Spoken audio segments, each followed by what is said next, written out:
Olá, Marcos Roberto aqui para mais um estudo avançado do Antigo Testamento. Hoje nós vamos estar estudando sobre as vestes sacerdotais. Mas antes de nós começarmos esse estudo, eu convido você a fazer 4 coisas. Primeiro, se inscrever no canal caso você ainda não seja inscrito. Segundo, deixar o seu like aqui para não esquecer depois. Terceiro, compartilhar esse vídeo com seus amigos. E por fim, ficar até o final, onde estarei fazendo uma oração, abençoando você, a sua família e os seus projetos. Então, vamos lá!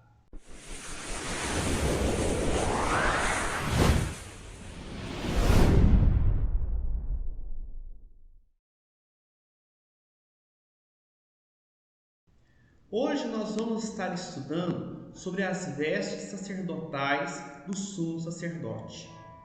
Então, o nosso objetivo nessas aulas é introduzir o livro de Levítico. Então, nós não entramos ainda no estudo do livro propriamente dito. Nós estamos preparando o ambiente, nós estamos preparando o cenário para estudarmos o livro de Levítico. Então, nós ainda não chegamos no estudo detalhado de cada um dos capítulos, porque é necessário prepararmos o ambiente para esse estudo, porque o livro de Levítico é um livro repleto de ensinamentos preciosos para mim e para a sua vida. Embora seja um livro de difícil leitura, um livro árido, um livro um pouco complicado para ser estudado, um pouco não, muito complicado para ser estudado, que tem sido desprezado, menosprezado pelos cristãos em todo o mundo. Então é importante que nós preparemos o ambiente para que nós possamos compreender como era o livro de Levítico, o que o livro de Levítico quer nos ensinar, qual o propósito desse livro. Amém? Então, hoje, na aula passada, nós estudamos a respeito do sumo sacerdote, que era uma figura do nosso Senhor Jesus Cristo, o nosso fiel e sumo sacerdote. Então, Arão, ele foi uma figura, ele foi uma sombra que apontava para o verdadeiro sumo sacerdote. Então, o nosso sumo sacerdote é Jesus, mas Jesus ainda estava longe. Ele estava vindo ao encontro do seu povo. Então, o seu povo via agora apenas uma sombra da pessoa do Senhor Jesus Cristo. Via apenas a sua sombra. Então, os sacerdotes araônicos eram sombras, eram figuras do verdadeiro e fiel sumo sacerdote, Jesus. Amém? Louvado seja o nome do Senhor Jesus. E hoje nós vamos estar estudando sobre as vestes que o sumo sacerdote se vestia. Então, Deus, ele especificou exatamente como todos os sacerdotes teriam que se vestir para se apresentarem ao serviço dele. Olha que maravilha! Deus se preocupa com cada detalhe do seu povo. Deus se preocupa com a minha vida, Deus se preocupa com a sua vida, nos mínimos detalhes. E Deus, ele especificou exatamente como os sacerdotes que serviam ao Senhor deveriam se vestir, os trajes que eles deviam se vestir. Da mesma forma, hoje, esse ensino é muito precioso para nós, porque nós somos sacerdotes da nova aliança e por isso nós precisamos estar nos vestindo da forma correta. E vamos ver isso através das vestes sacerdotais. Então, não há unanimidade entre os eruditos na interpretação desses símbolos. Então é complicado. Então, a gente determinar, dizer claramente, de uma forma precisa, o significado de cada uma das vestes sacerdotais. Porque não existe unanimidade entre os estudiosos, entre os pesquisadores, mas pelo menos podemos ter um vislumbre dessas vestes sacerdotais, que vai nos ajudar bastante no nosso estudo. Os capítulos 28 e 29 do livro de Êxodo, eles tratam quase que exclusivamente da descrição das vestes sacerdotais. E Levítico 8, do verso 7 ao 9, descreve o ato de vesti-las. Olha, 2 capítulos, não são capítulos curtos, são capítulos que um pouco grandes, que especificam claramente como eram as vestes sacerdotais e como os sacerdotes deveriam vesti-las. Então, se não tivesse um propósito espiritual na descrição das vestes sacerdotais, eu acredito que Deus não gastaria 2 capítulos da Bíblia para poder fazer a descrição delas. Então, provavelmente tem um ensino precioso para a minha vida e para a sua vida. E agora eu quero fazer a leitura desse texto de Êxodo 28, do 3 ao 43. Eu vou ler todos os versículos. Muitas pessoas acham que é desnecessário fazer essa leitura. Mas aqui, como é um estudo do livro de Êxodo, de Levítico, dessa parte cerimonial, eu acredito que é importante nós aprendermos a ler as Escrituras. Porque não adianta eu passar aqui um esboço do texto. Então, algumas características principais do texto. Aqui o objetivo desse canal é fazer você se interessar pelo Antigo Testamento, é fazer você se interessar em ler a Palavra de Deus. Então, se nós não lermos a Palavra de Deus, eu acredito que o canal perde o seu significado, perde o seu propósito. Então, é importante a gente ler a Palavra de Deus. É importante você amar a leitura. Então, é importante mesmo você ouvir a voz de Deus através do texto sagrado. Mesmo que você não entenda, mesmo que a leitura possa ser um pouco enfadonha, é importante você ler a palavra de Deus. Porque a simples leitura da palavra de Deus, ela já pode transformar a minha vida e a sua vida. Os comentários que eu vou fazer não são comentários meus, mas são comentários de outros estudiosos, de teólogos importantes, mas só porque são comentários humanos. O texto que eu vou ler é o texto bíblico, é a voz de Deus para a minha vida e para a sua vida. Se esse canal fosse um canal apenas de leitura bíblica, onde eu estivesse lendo cada um dos versículos da Bíblia, eu acredito que seria muito mais importante do que explicar os textos bíblicos. Porque a voz de Deus, ela é poderosa. O Salmo 29 fala que a voz do Senhor é poderosa, a voz do Senhor despedaça os cedros do Líbano. E a voz de Deus está nas Escrituras. Então é importante nós fazermos a leitura do texto sagrado, mesmo que ele seja longo. A própria leitura pode transformar a minha vida e a sua vida, porque é Deus falando.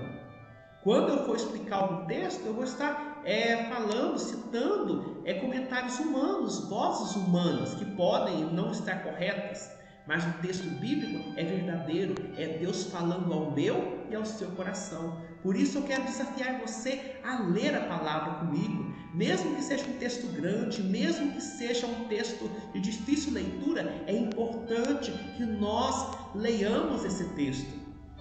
Durante todo o estudo do livro de Levítico, eu estarei lendo versículo por versículo, do livro todo, porque um dos propósitos centrais desse canal é estudar a palavra. Um dos propósitos principais desse estudo do livro de Levítico é ajudar você a ler a palavra, mesmo sendo textos difíceis, sendo textos longos, sendo textos de difícil leitura. Amém? Então vamos para a leitura. Êxodo 28, do 3 ao 43. Falarás também a todos os homens hábeis, a quem enchi o espírito de sabedoria, que façam vestes para Arão para consagrá-lo, para que me ministre o ofício sacerdotal. As vestes, pois, que farão são estas: um peitoral, uma estola sacerdotal, uma sobrepeliz, uma túnica bordada, mitra e cinto. Farão vestes sagradas para Arão, teu irmão, e para teus filhos, para me oficiarem como sacerdotes. Tomarão ouro, estofa azul, púrpura, carmesim e linho fino. E farão a estola sacerdotal de ouro, e estofa azul, e púrpura, e carmesim, e linho fino retorcido, obra esmerada. Terá 2 ombreiras que se unam às suas 2 extremidades, e assim se unirá. E o cinto de obra esmerada, que estará sobre a estola sacerdotal, será de obra igual, da mesma obra de ouro, e estofa azul, e púrpura, e carmesim, e linho fino retorcido.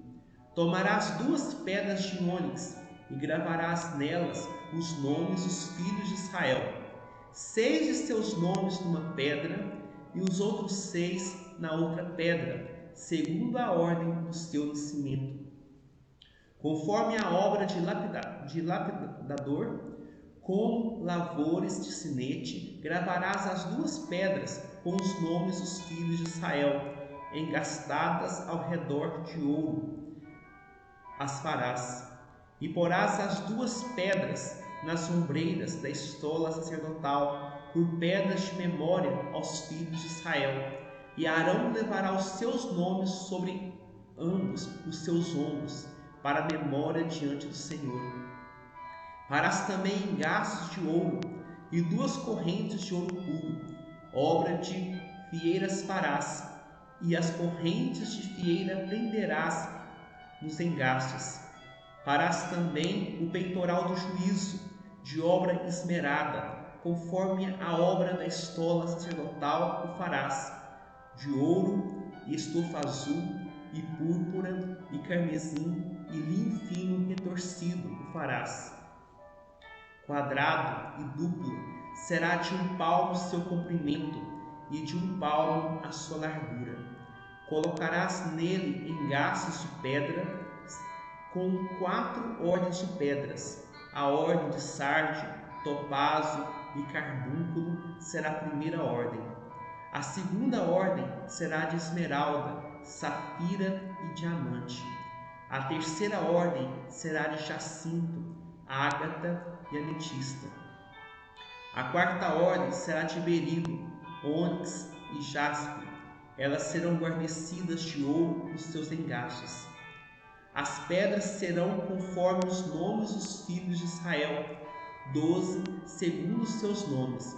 Serão esculpidas com sinetes, cada uma com o seu nome, para as 12 tribos. Para o peitoral farás correntes como cordas, de obra trançada de ouro puro. Também farás para o peitoral 2 argolas de ouro, e porás as 2 argolas nas extremidades do peitoral. Então meterás as 2 correntes de ouro nas 2 argolas, nas extremidades do peitoral. As 2 pontas das correntes prenderás nos 2 engastes, e as porás nas ombreiras da estola sacerdotal na frente dele.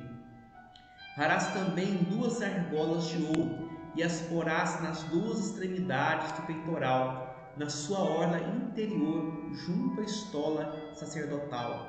Farás também 2 argolas de ouro, e as porás nas 2 ombreiras da estola sacerdotal, abaixo, na frente dele, perto da sua juntura, sobre o cinto de obra esmerada da estola sacerdotal.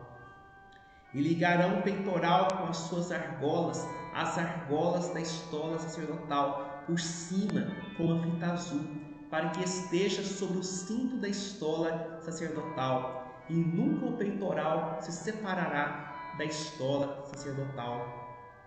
Assim, Arão levará os nomes dos filhos de Israel no peitoral do juízo sobre o seu coração, quando entrar no santuário, para a memória diante do Senhor continuamente. Também porás no peitoral do juízo o Urim e o Tumim, para que estejam sobre o coração de Arão, quando entrar perante o Senhor. Assim, Arão levará o juízo dos filhos de Israel sobre o seu coração diante do Senhor continuamente. Farás também a sobrepeliz da estola sacerdotal, toda de estofa azul. No meio dela haverá uma abertura para a cabeça. Será debruada essa abertura, como a abertura de uma saia de malha, para que não se rompa. Em toda a orla da sobrepeliz farás romãs de estofa azul e púrpura e carmesim e campainhas de ouro no meio delas. Haverá em toda a orla da sobrepeliz uma campainha de ouro e uma romã, outra campainha de ouro e outra romã. Esta sobrepeliz estará sobre Arão quando ministrar, para que se ouça o seu sonido, quando entrar no santuário diante do Senhor e quando sair, e isto para que não morra. Farás também uma lâmina de ouro puro, e nela gravarás a maneira de gravuras e sinetes. Santidade ao Senhor. Atá-las com um cordão de estofa azul, de maneira que esteja na mitra, bem na frente da mitra estará. E estará sobre a testa de Arão, para que Arão leve a iniquidade concernente às coisas santas, que os filhos de Israel consagrarem em todas as ofertas de suas coisas santas.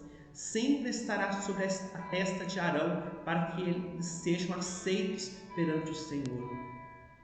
Descerás quadriculada a túnica de linho fino, e farás uma mitra de linho fino, e um cinto de obra de bordador.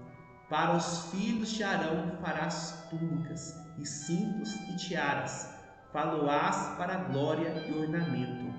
E com isso vestirás Arão teu irmão, bem como seus filhos, e os ungirás, e consagrarás, e santificarás, para que me oficiem como sacerdotes. Faz-lhes também calções de linho, para cobrirem a pele nua, e irão da cintura às coxas.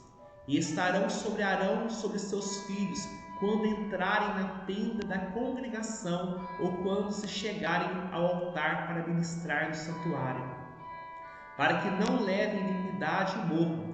Isto será estatuto perpétuo para ele e para a sua posteridade depois dele. Aleluia! Louvado seja o nome de Jesus. Bendito seja o nome do Senhor. Santo, santo, santo é o Senhor. Espero que você não tenha acelerado o vídeo para pular essa parte tão preciosa do texto, porque é importante você acompanhar a palavra, é importante você ler, porque a leitura da palavra gera vida. O Salmo 119 é um tributo, é um louvor à lei do Senhor, aos livros de Gênesis, Êxodo, Levítico, Números, Deuteronômio e toda a lei, toda a palavra de Deus como um todo. É importante que você tenha prazer em ler a palavra. É importante que você ame as Escrituras Sagradas, porque as Escrituras Sagradas são vida para a minha vida e para a sua vida. Amém? Então, nós vemos aqui uma descrição minuciosa das vestes do sumo sacerdote e também das vestes dos demais sacerdotes. Essa figura eu encontrei na internet, e essa figura, que aparece em vários livros, ela mostra as vestes sacerdotais como um todo. Então aqui nós vemos a túnica branca, onde estou mostrando. É claro que aqui dentro aqui nós temos os calções, então é de linho, que estão por dentro, é claro. Então nós vemos a túnica branca, nós vemos esse manto azul, que é a sobrepeliz. Nós vemos aqui a estola sacerdotal. Nessa estola sacerdotal, que parece um avental, nós temos um colete. Esse colete é o peitoral, onde havia 12 pedras preciosas representando cada uma das tribos de Israel. Nós vemos o cinto, nós vemos aqui as ombreiras do sumo sacerdote, nós vemos aqui a mitra, e nós vemos uma placa de ouro representando, escrito santidade ao Senhor. Então o objetivo desse estudo, que nós vamos continuar na próxima aula, então o objetivo do próximo estudo é estudar detalhadamente as vestes sacerdotais do sumo sacerdote e também dos demais sacerdotes. Eu quero chamar sua atenção para a importância desse estudo, porque esse estudo é um estudo muito negligenciado pelas pessoas. A maior parte das pessoas, elas não conhecem as vestes sacerdotais. Eu vejo muitos líderes religiosos, pastores, professores de escola bíblica dominical ensinando de uma forma equivocada sobre as vestes sacerdotais. Geralmente usam as vestes sacerdotais como exemplos, como ilustrações dos sermões. E geralmente usam de uma forma equivocada. Então, eu já ministrei um seminário sobre as vestes sacerdotais em algumas igrejas presbiterianas, algumas Assembleias de Deus, igrejas batistas. Então, eu sempre observei pessoas que tinham muito conhecimento, pastores, então que entendiam de uma forma equivocada. Então, quando eu fui exemplificar, eu fui mostrar na Bíblia, então, os detalhes, então, eles se surpreenderam, porque na verdade, eles não sabiam. Por que eles não sabiam? Porque eles aprenderam com outras pessoas da forma errada. Então, a gente sempre ouve, muitas vezes, sermões usando exemplos das vestes do sumo sacerdote de uma forma equivocada. Então, a gente vê muitas pessoas falando a mesma coisa e a gente vai acreditando nisso como se fosse uma verdade. E, de fato, não é verdade. Uma mentira que é contada muitas vezes parece ser uma verdade.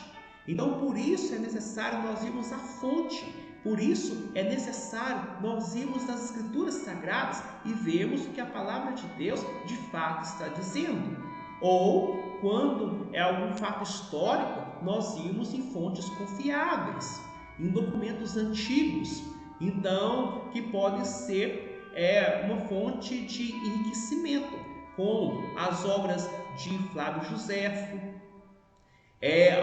o Talmud e outros documentos escritos pela igreja primitiva, pelos pais da igreja dos primeiros séculos.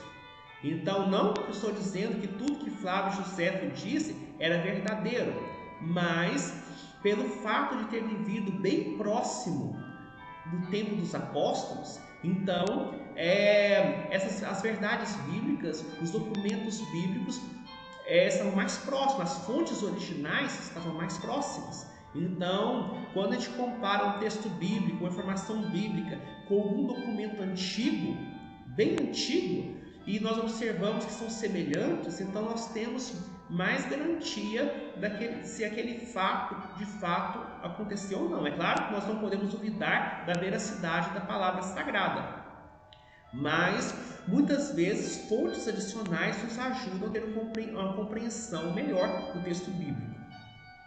Agora, quando não há nenhum vínculo, não há nenhuma ligação, as informações que nós estamos dizendo, elas não estão na Bíblia e nem estão nos documentos antigos, nas fontes históricas antigas, e nós passamos para as pessoas informações falsas, então estamos cometendo um grande erro.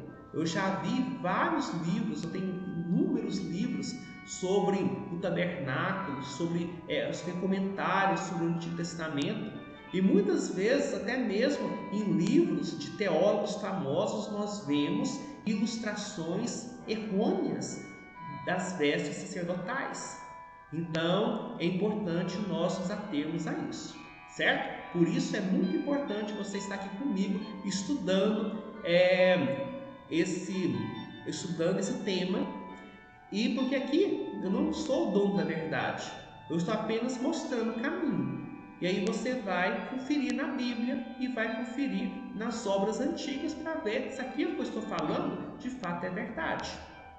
Precisamos ser como os crentes de Bereia.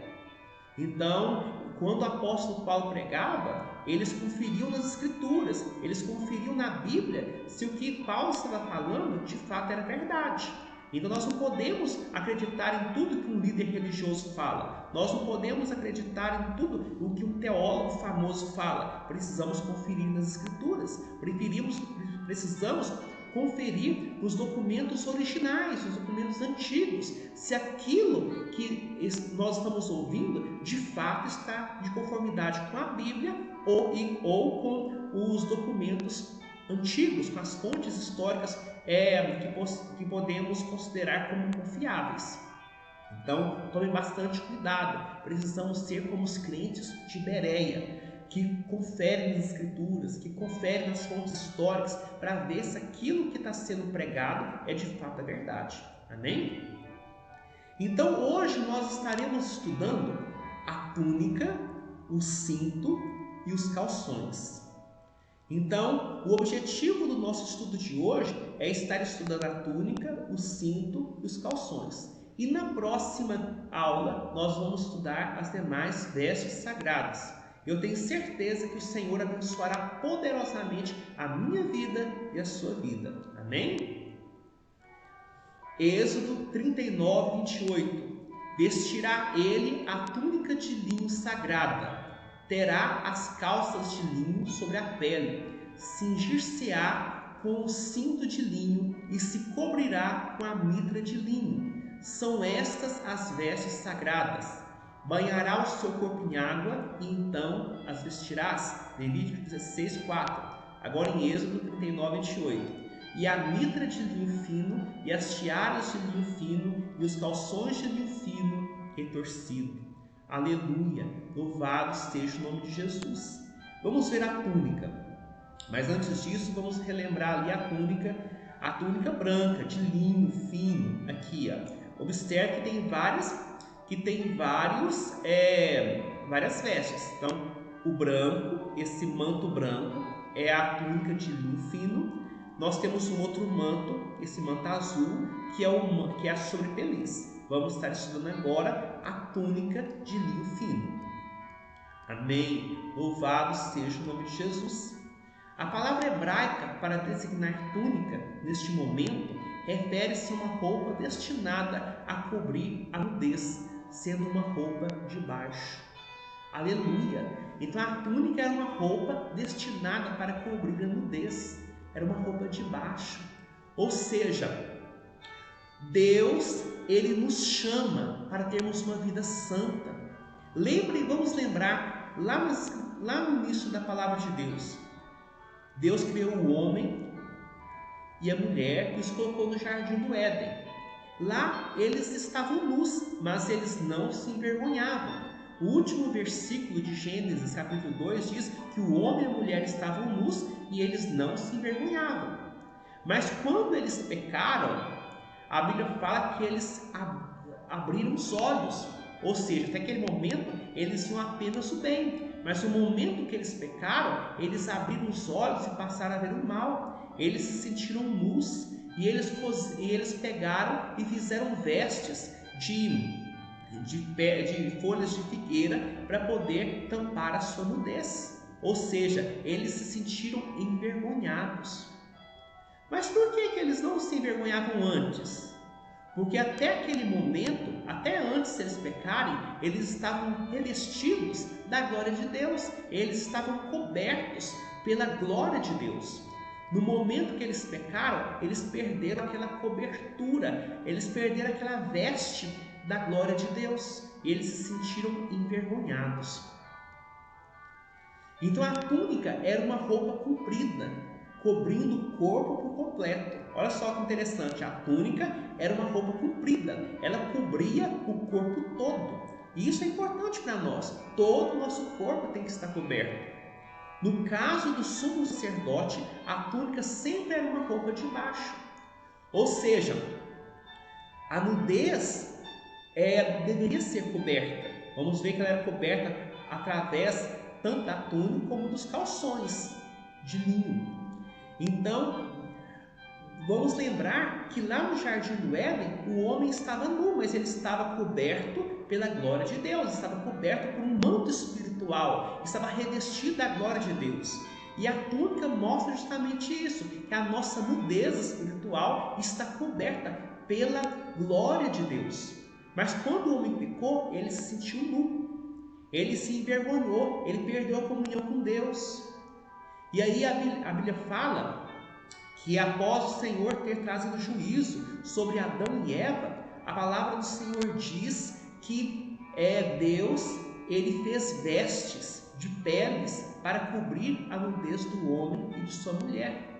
Então, nós vemos que Deus matou um animal. Provavelmente nós podemos imaginar que Jesus matou um animal, que Deus matou um animal, e da pele do animal ele fez roupas para vestir o homem e sua mulher, mostrando que somente através do derramamento do sangue de uma vítima inocente é que Deus pode cobrir a nossa nudez espiritual. E o derramamento do sangue de uma vítima inocente aponta para Jesus Cristo, que foi uma vítima inocente que morreu na cruz para derramar o seu sangue para que nós pudéssemos ter a vida eterna. Aleluia! Louvado seja o nome de Jesus. Então a túnica representava a glória de Deus cobrindo o nosso corpo, cobrindo o corpo do sacerdote, cobrindo a nudez espiritual do sacerdote. Era costumeiro pedir a peça de menor valor, mas Jesus ensinou que se pedir a roupa de baixo, deixe-lhe também a capa de cima. Olha que interessante. Mateus 5,40: e ao que quer demandar contigo e tirar-te a túnica, deixe-lhe também a capa. João 19, 23, 24: foi precisamente por essa túnica de baixo mencionada entre as vestes do Senhor Jesus que os soldados lançaram sortes na ocasião de sua crucificação. Jesus, provavelmente ali na cruz, ele ficou totalmente nu. Então, enquanto sofria o juízo de Deus por minha vida, em relação ao meu pecado, em relação ao seu pecado. Nós vemos sempre nos quadros, nós vemos nos livros, nós vemos figuras de Jesus na cruz e com um pano tampando, cobrindo a sua nudez.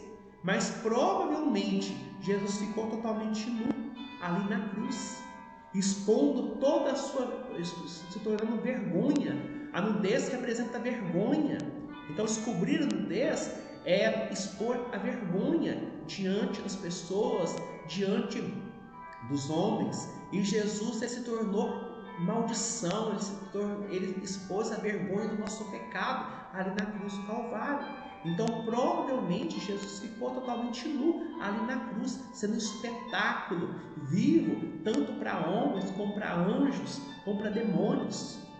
Então, Jesus, ele tomou sobre o seu corpo o nosso pecado, a nossa condenação. Ele se fez vergonha para que nós pudéssemos ter a nossa vergonha coberta. Amém. Louvado seja o nome de Jesus. O cinto era uma outra parte das vestes sacerdotais. A túnica era segura no cinto por um cinto. A túnica era segura na cintura, interessante, né? Por um cinto de linho. Olha que legal. Então, o cinto dava estabilidade.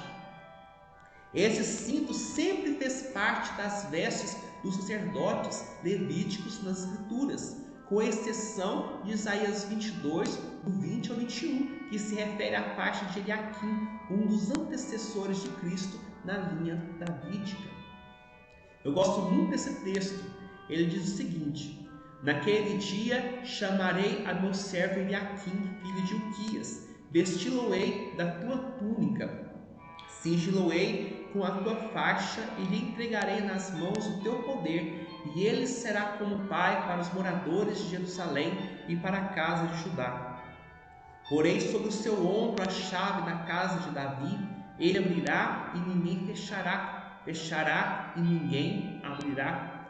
Fincá-lo-ei como estaca em lugar firme, e ele será como um trono de honra para a casa de teu pai. Nele pendurarão toda a responsabilidade da casa de teu pai, a prole e os seus descendentes, todos os utensílios menores, desde as taças até as garrafas.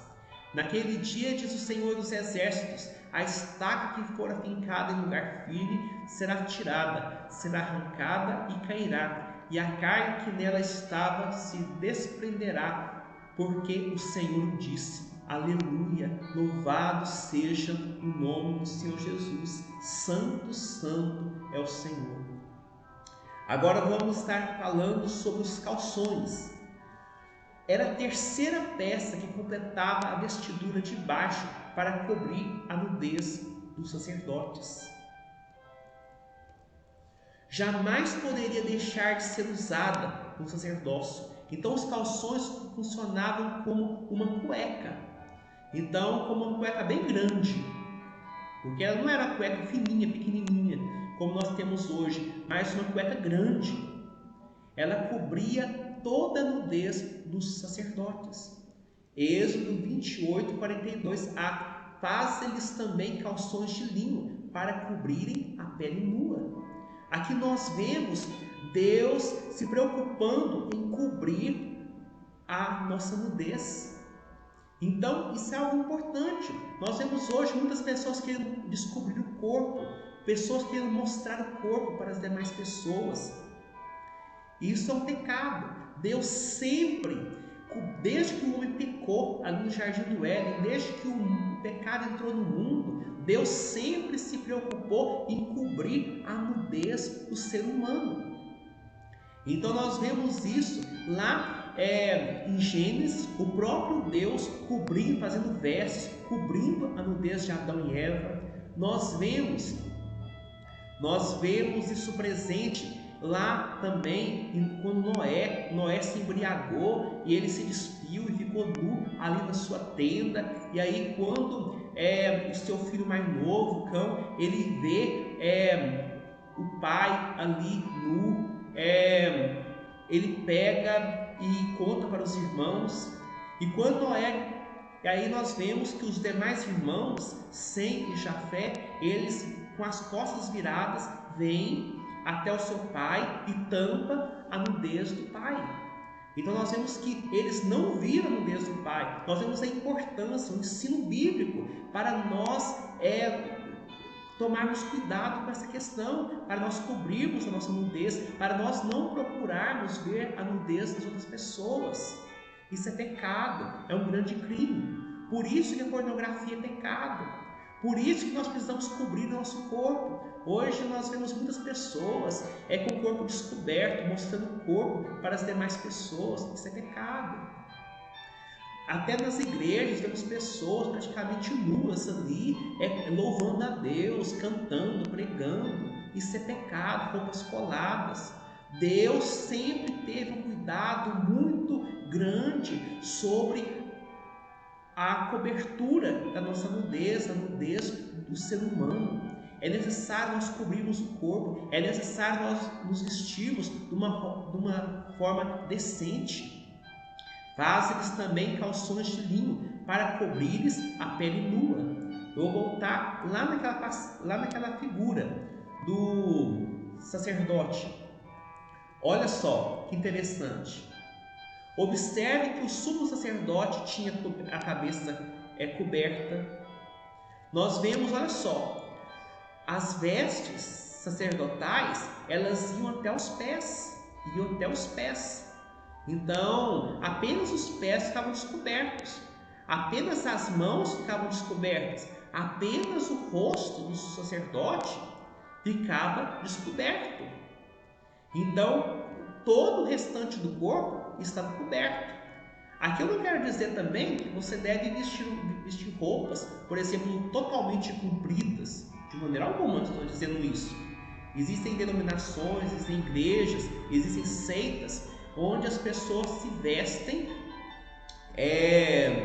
de uma forma desnecessária. Não é isso. Então nós precisamos vestir de uma forma decente. Nós não podemos vestir de uma forma vergonhosa, de uma forma indecente.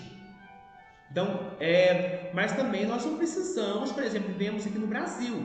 Então eu estou gravando esse vídeo aqui no Brasil. O Brasil é um país tropical, um país quente.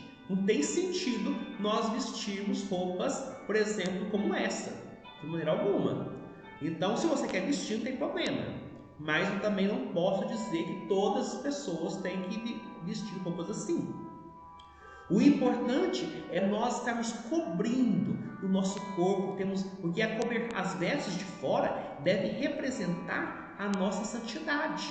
Não adianta eu vestir uma túnica enorme, um vestido, tampar até a cabeça toda, ter apenas um espaço para os olhos, se eu vivo uma vida de pecado, uma vida de prostituição, uma vida de pecado. Não adianta nada. Então, as vestes de fora devem refletir a nossa santidade, a nossa pureza espiritual. Então, não adianta nós vestirmos roupas terno e gravata todo dia, mas se nós ficamos na frente de coisas que desagradam a Deus, se nós roubamos, se nós temos o vício da pornografia, se nós praticamos adultério, se nós pecamos contra Deus, se nós temos uma conduta sexual ilícita, então não adianta nada. Então, as vestes de fora apenas são reflexo da nossa santidade. Então, mas também nós não podemos pensar, o importante é o coração, aí eu vou deixar meu corpo descoberto para poder gerar, por exemplo, cobiça aos olhos das demais pessoas. Isso também é pecado. Deus sempre se preocupou com as vestes do seu povo. Então, o importante para nós é vestirmos de uma forma decente.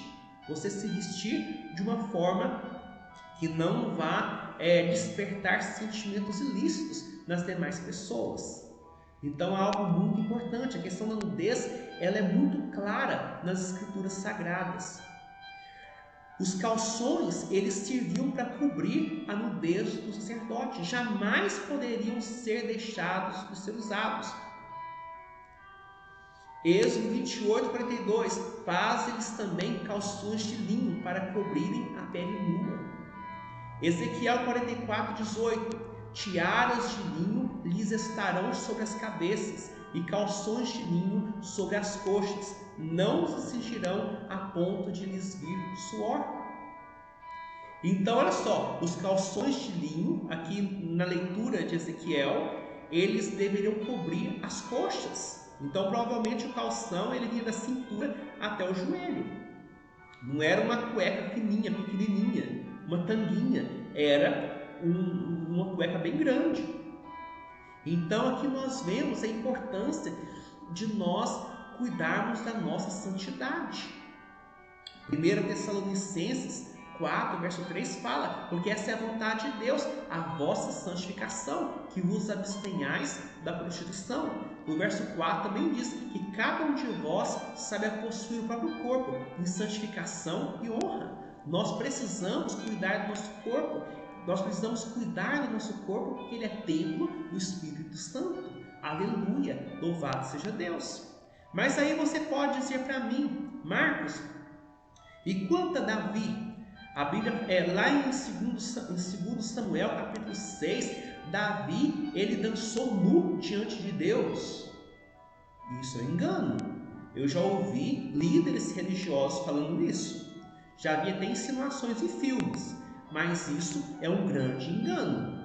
Porque lá em 1 Crônicas, capítulo 13, capítulo 14, 15, quando falam a respeito de Davi trazendo a arca do Senhor para Jerusalém, você pode olhar lá em 1 Crônicas, capítulo 15, se não me engano, que diz que ele estava dançando diante do Senhor com o vestido de uma túnica, de um manto de linho.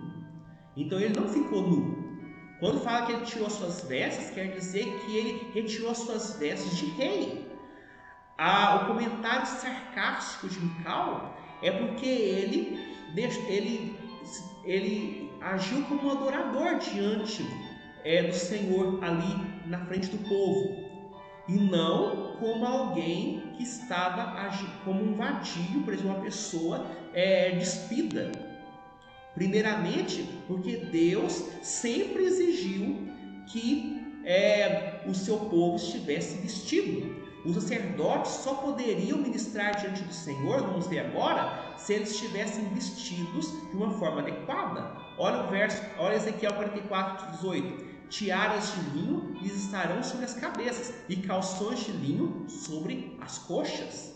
Então o sacerdote deveria estar bem vestido.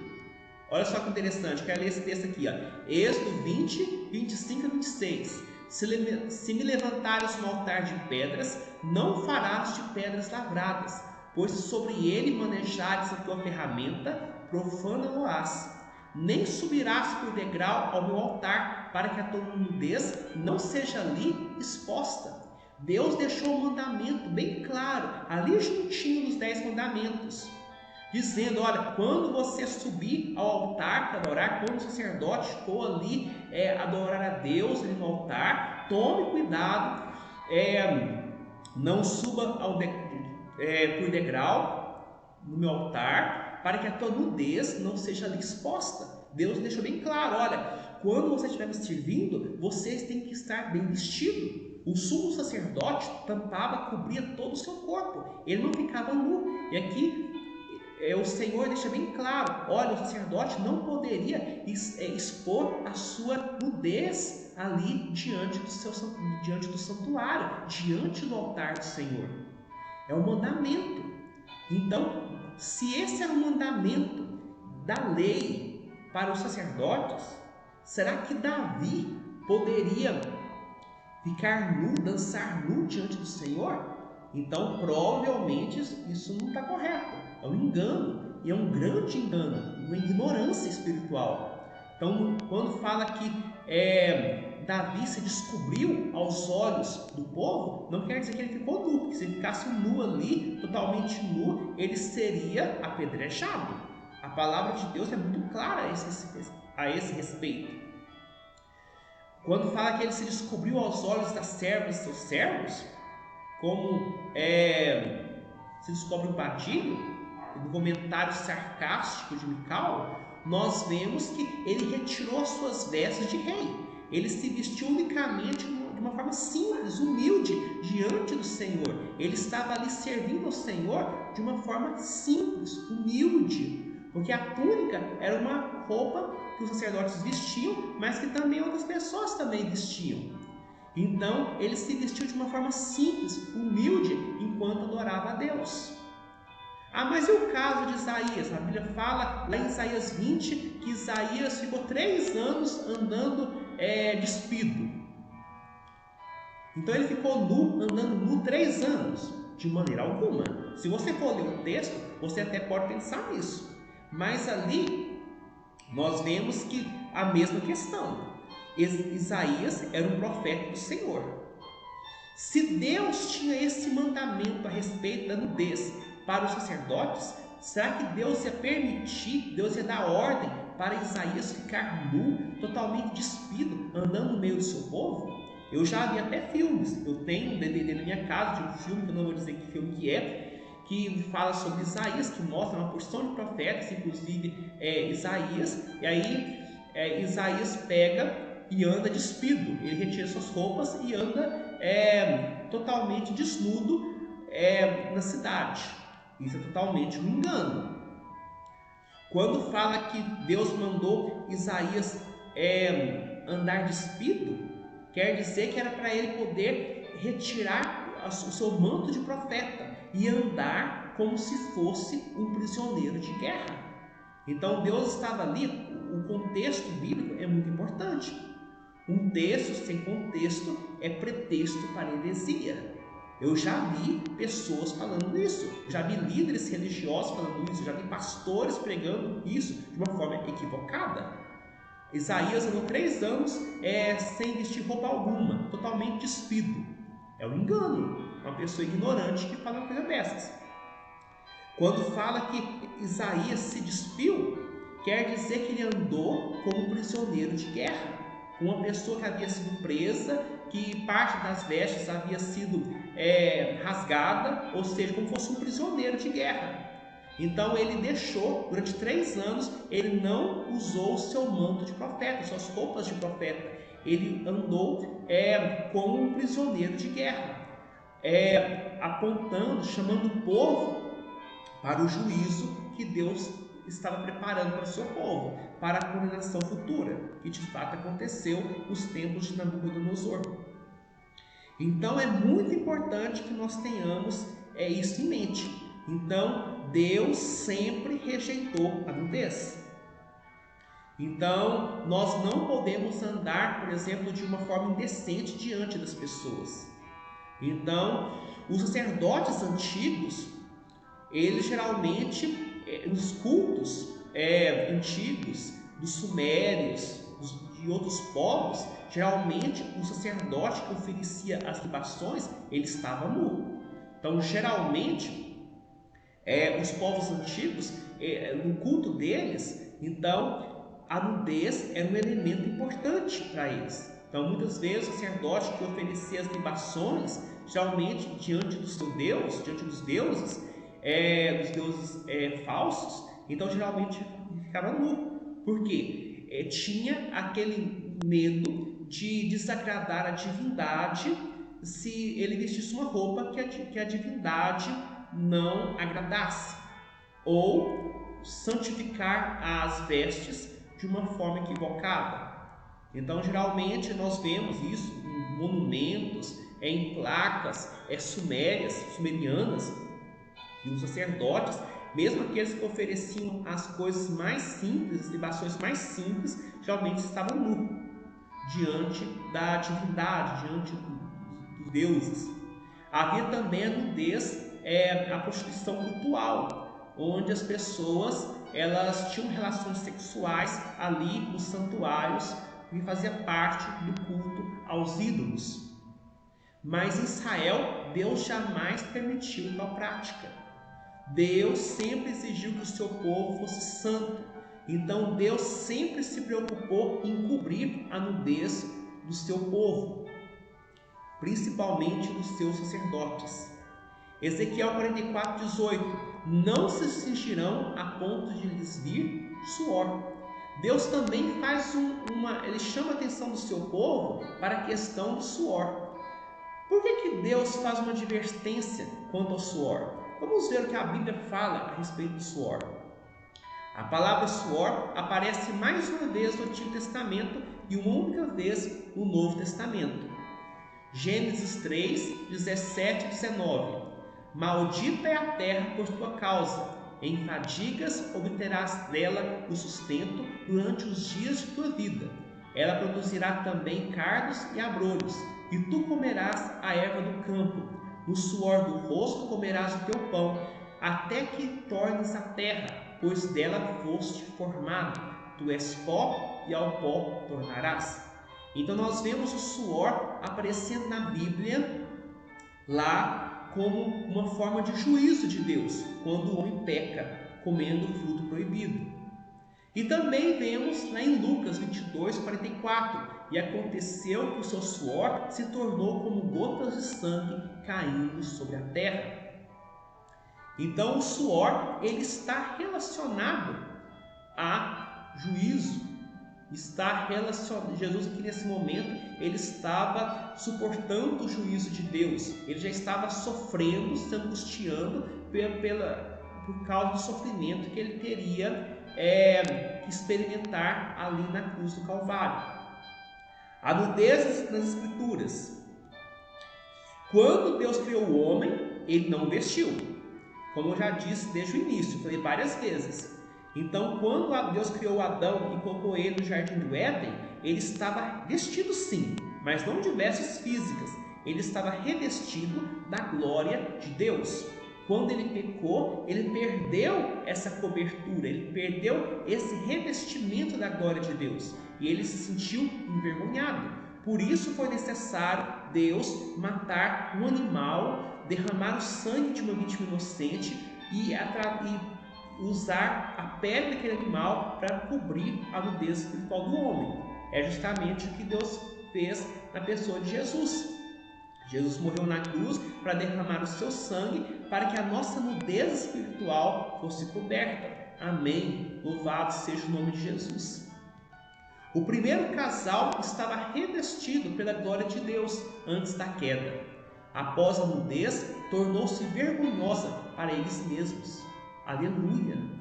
Desde a queda, o homem tem tentado, por seus próprios esforços, encobrir sua nudez espiritual diante de Deus. Então, Adão tentou cobrir a sua nudez fazendo vestimentas de folhas de figueira. Então a figueira passou até a ser um símbolo de Israel futuramente. Nós não podemos nos apresentar diante de Deus com a nossa justiça própria. Nós somos pecadores. A Bíblia fala em Isaías 64 que as nossas justiças aos olhos de Deus são como um trapo de imundície. Nós não podemos cobrir a nossa nudez espiritual, nós não podemos cobrir o nosso pecado com as nossas boas obras, com o pensamento positivo e com muitas outras coisas. Somente o sangue de Jesus pode cobrir os nossos pecados. Colossenses 3, verso 3: porque morrestes e a vossa vida está oculta juntamente com Cristo em Deus. Quando nós cremos em Jesus, quando nós cremos no sacrifício do Senhor Jesus, a Bíblia fala que a nossa nudez espiritual ela é coberta. Ou seja, o nosso pecado é coberto e a nossa vida passa a ser revestida novamente da glória de Deus aqui na terra. Porque morrestes e a vossa vida está oculta juntamente com Cristo em Deus. Nós estamos revestidos pela glória de Deus. O mundo não consegue ver, porque a nossa vida está oculta com Cristo em Deus. Aleluia! Louvado seja o nome de Jesus. Então, que o Senhor possa te abençoar poderosamente nesse estudo. Hoje nós começamos a estudar sobre as vestes sacerdotais. Estudamos os calções de linho, a importância de cobrirmos a nossa nudez, de vestirmos de uma forma decente. Nós estudamos sobre a túnica, nós estudamos sobre o cinto e na próxima aula vamos estar estudando sobre as demais vestes sacerdotais. Então que o Senhor te abençoe poderosamente. Que o Senhor te abençoe, que você possa ler a palavra de Deus, que você possa ter prazer em ler as Escrituras. Então não fique apenas lendo comentário, lê o texto. De preferência, lê o texto de uma forma audível. Faça uma leitura em voz alta da palavra de Deus. Isso gera vida, é um desafio para a minha vida e para a sua vida. Então, eu sei que não é fácil ler um texto grande, mas é importante ler, porque a palavra de Deus gera vida. Então, cuide do seu vestuário. Não estou dizendo para você, a Bíblia não diz para você usar roupas longas, mas a Bíblia diz para você andar de uma forma decente, de uma forma que não vai despertar a cobiça e a lascívia das demais pessoas. Lembre-se que você é santuário de Deus, que você é templo do Espírito Santo e que o Senhor te abençoe poderosamente. E agora eu quero orar por você, abençoando você e a sua família. Amém? Ó Deus, Deus Santo, Deus Eterno, graças, ó Pai, eu te dou, Pai, porque o Senhor é bom e porque a sua misericórdia dura para todos sempre, Pai. Eu te louvo, ó Deus, pela tua palavra, ó Deus, que foi estudada, Pai. Eu quero te louvar, ó Deus, porque o Senhor se preocupa com cada um de nós, ó Pai, nos mínimos detalhes, Pai. O Senhor se preocupa até com as vestes, ó Pai, até com as roupas, ó Deus, que nós vestimos. Bendito seja o nome do Senhor, ó Pai. Santo, santo, santo é o Senhor, ó Pai. Não existe outro Deus além do Senhor, ó Pai. Não existe outro que mereça a nossa adoração a não ser o Senhor, ó Pai.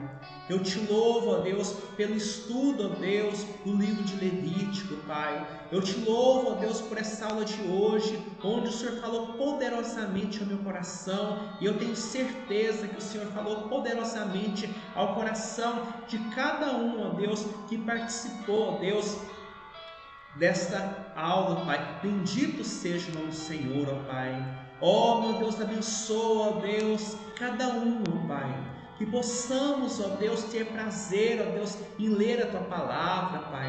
Mesmo, ó Deus, quando são textos grandes, quando são textos difíceis, ó Pai, quando a leitura não é fácil, Pai, ajude-nos, ó Deus, a lermos a Tua palavra, a termos prazer na Tua palavra, porque a palavra do Senhor é vida, Pai. Bendito seja o nome do Senhor, ó Pai. Toda honra e toda glória sejam dadas ao nome do Senhor Jesus, ó Pai. Perdoe, ó Deus, os nossos pecados, ó Pai. Nós somos pecadores, ó Deus. Mas eu te louvo porque o sangue do Senhor Jesus Cristo nos purifica de todo e qualquer pecado, Pai. Eu quero te louvar, ó Deus, porque o sangue de Jesus cobre, ó Deus, a nossa nudez espiritual, Pai.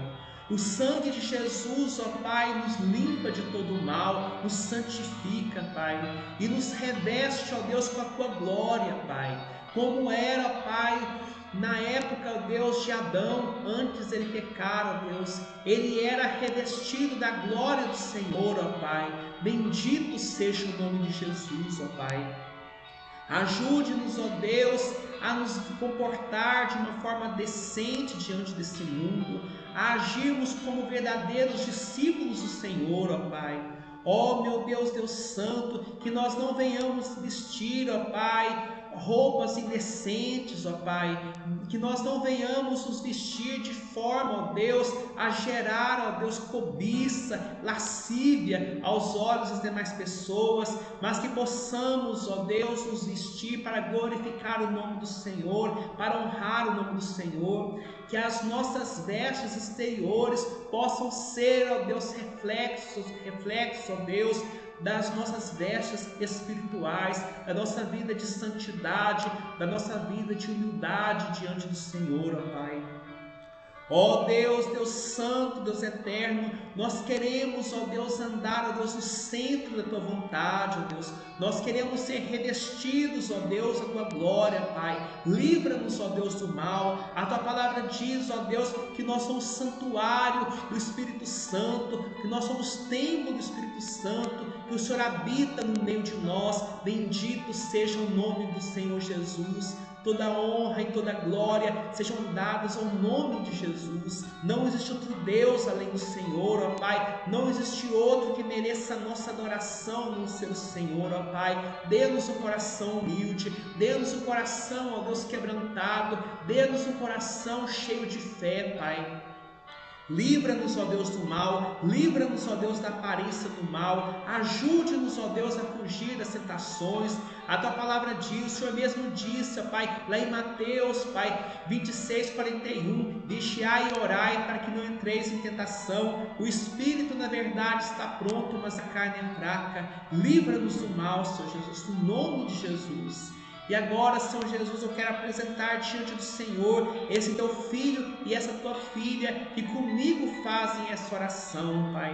Ó Deus, eu não sei quais são os problemas que eles estão enfrentando. Eu não sei, Senhor Jesus, ó Deus, qual o pecado que eles estão enfrentando. Eu não sei, ó Deus, quais são as tentações, ó Deus, que têm vindo sobre a vida deles. Mas o Senhor sabe. Dê a eles forças, ó Pai, para dizer não ao pecado. Dê a eles forças, ó Pai, para dizer não ao mal. Dê a eles forças, ó Pai, para serem fiéis ao Senhor, ó Deus. No nome de Jesus, ajude eles, ó Pai, a ter uma vida santa, uma vida, ó Deus, pura diante do Senhor, ó Deus. Bendito seja o nome do Senhor Jesus, porque a vontade de Deus é a nossa santificação, que nós nos abstenhamos da prostituição, Pai, daquilo que é mal, Pai. Livra-nos, ó Deus, do mal, Pai. Dê-nos uma vida santa, uma vida purificada diante do Senhor. Livra-nos, ó Deus, do mal, Senhor Jesus. Abençoa esse Teu filho e essa Tua filha, Senhor. Ó Deus, eu não sei quais são os problemas que eles estão enfrentando hoje, mas o Senhor conhece, Pai. Dê a eles sabedoria, Senhor Jesus, para poder, ó Deus, resolver os seus problemas, ó Pai. Tiago diz, ó Deus, no capítulo 1 da sua carta, que se alguém necessita de sabedoria, peça a Deus, que a todos dá liberalmente, e nada lhes improspere se lhe há concedida. Peça, porém, com fé e nada duvidando, pois o que duvida é semelhante à onda do mar impelida e agitada pelo vento. Senhor Jesus, gera fé no coração desse teu filho e dessa tua filha que comigo fazem essa oração. Gera neles a fé verdadeira, gera neles o arrependimento verdadeiro, Pai. Dê a eles sabedoria, Pai, para poder, ó Deus, resolver os problemas, ó Deus, do seu dia a dia, Pai. Ó meu Deus, Deus Santo, levanta a tua mão poderosa, Pai, e dê a eles vitória, Senhor Jesus. Ó Deus, cura aqueles que estão doentes, aqueles, ó Pai, que tem na sua família pessoas que estão sofrendo, pessoas que estão, ó Deus, lutando para sobreviverem, Pai. Pessoas que estão, ó Deus, passando mal, que são internadas no hospital, Pai. Ó meu Deus, abençoa esse teu filho, essa tua filha, Pai, que comigo estão fazendo essa oração agora, Pai. Aqueles que estão sofrendo, ó Deus, porque foram traídos por pessoas amadas. Aqueles que estão sofrendo, ó Deus, porque perderam uma pessoa que eles amavam, que estão enlutados, Pai. Eu não sei qual o problema desse teu filho e dessa tua filha que comigo fazem essa oração, mas o Senhor sabe, e eu peço ao Senhor poderosamente que o Senhor abençoe cada um desses teus filhos, Pai. Ó meu Deus, alegre o coração daqueles que estão tristes, ó Pai. Dê forças àqueles, ó Pai, que não tem mais nenhum vigor, ó Pai. Eu creio na tua palavra no livro do profeta Isaías, quando diz que o Senhor faz forte ao cansado e multiplica as forças ao que não tem nenhum vigor, ó Pai. Eu creio na tua palavra que diz que os que esperam no Senhor renovam as suas forças, sobem com asas como águias, correm e não se cansam, caminham e não se fatigam. Abençoa esse teu filho e essa tua filha que fazem comigo essa oração. Livra eles do mal, Senhor Jesus. Desfaça as obras do maligno na vida deles, ó Pai. Eu repreendo na autoridade do Senhor Jesus Cristo, Pai, todo terror noturno, toda seta que voa de dia, toda peste que se propaga nas trevas e toda mortandade que assola o dia. Eu profetizo na autoridade do Senhor Jesus a tua bênção, a tua prosperidade, Pai, em todas as áreas da vida desse teu filho e dessa tua filha que comigo fazem essa oração, Pai. Abençoa cada um, Pai, pois a oração que eu faço em nome de Jesus. Amém, amém e graças a Deus. Que o Senhor possa te abençoar poderosamente, que o Senhor te livre de todo mal e que o Senhor te dê a paz. Eu aguardo você, se o Senhor assim for servido, no nosso próximo encontro. Um grande abraço e fique com Deus.